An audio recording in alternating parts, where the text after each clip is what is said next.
saya Nirmala dengan NIM M21024041 dari Program Studi Kesehatan Masyarakat Universitas Mega Buana Palopo. Baik, di sini saya akan menjelaskan sedikit tentang proses input data menggunakan SPSS. Penginputan data adalah proses pemindahan data dari fisik menjadi digital, yang dimana data tersebut akan diketik atau dimasukkan ke dalam komputer. Sedikit contoh kasus yaitu suatu penelitian dengan bertujuan untuk mengetahui apakah ada perbedaan pengetahuan ibu tentang imunisasi sebelum dan sesudah penyuluhan. Untuk itu diambil sampel sebesar 25 orang secara random dan sebelum penyuluhan dilakukan pretest. Kemudian setelah penyuluhan dilakukan post-test.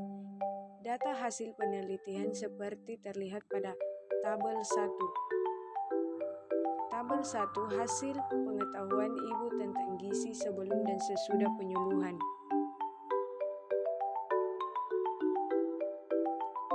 Nah, adapun langkah-langkah yang dilakukan untuk menginput data di SPSS. 1. Menentukan populasi terlebih dahulu, yaitu sampelnya 25 orang secara random. 2. Menentukan hipotesis.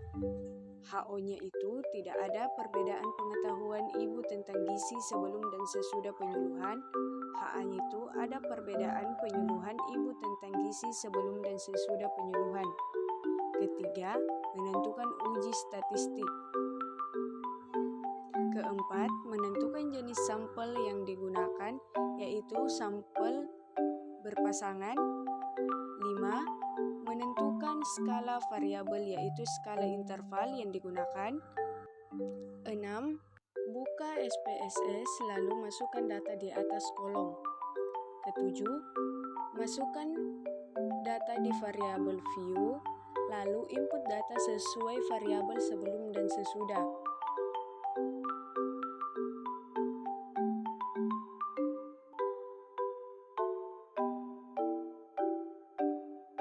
Lalu klik determinalnya 0 dan di bawahnya juga 0.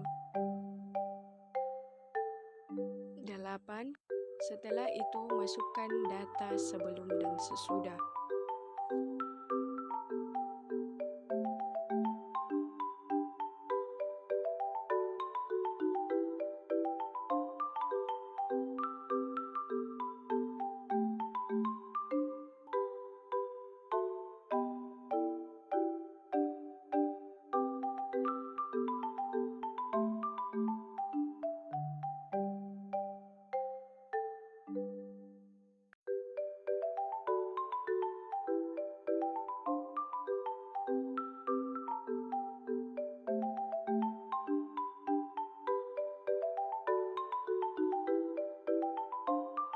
Lalu, klik menu Analyze, Descriptive Statistic, dan Explore.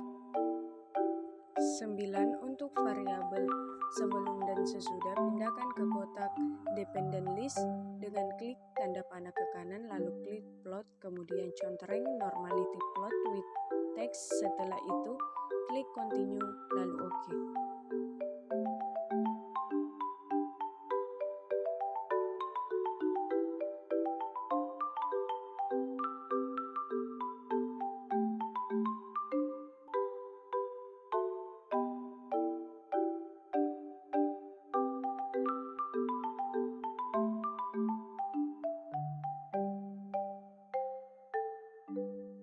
Setelah itu kita uji lagi statistik teksnya, apakah HO-nya ditolak atau diterima.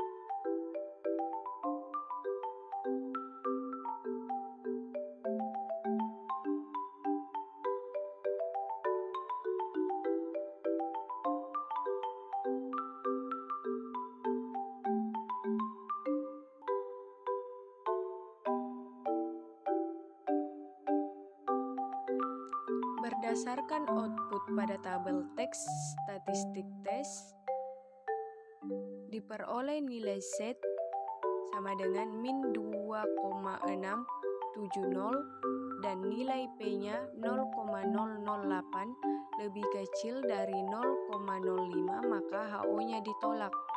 Kesimpulannya, ada perbedaan pengetahuan gizi ibu sebelum dan sesudah penyuluhan, atau dapat diartikan bahwa ada pengaruh penyuluhan terhadap peningkatan pengetahuan gizi ibu.